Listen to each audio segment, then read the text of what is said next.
What's up again? Let's see where our trade is now. Oh wow, we are almost at the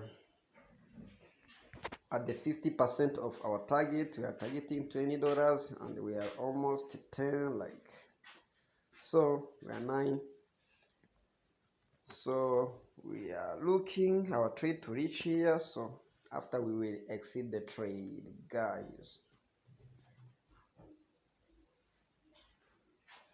Reka turebe mu kanya, like after 3 or 4 hours we'll be reaching there, kandi turibe twamaze ku approaching $20 as our target today. Then we can exit the trade. All right, we can exit the trade. Yeah,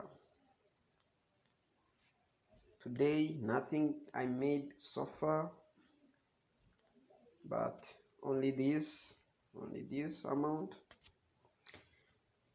Yeah, ku bantu bakeneye gukora account ya trading, mwajya muri description, ya muri buze kuhasanga link, muyiclickeho, then mukore account zanyu, then do trading.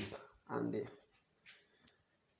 life is not easy, man. We need to struggle, we need to hustle so that we can get some living bucks. All right, have a nice day.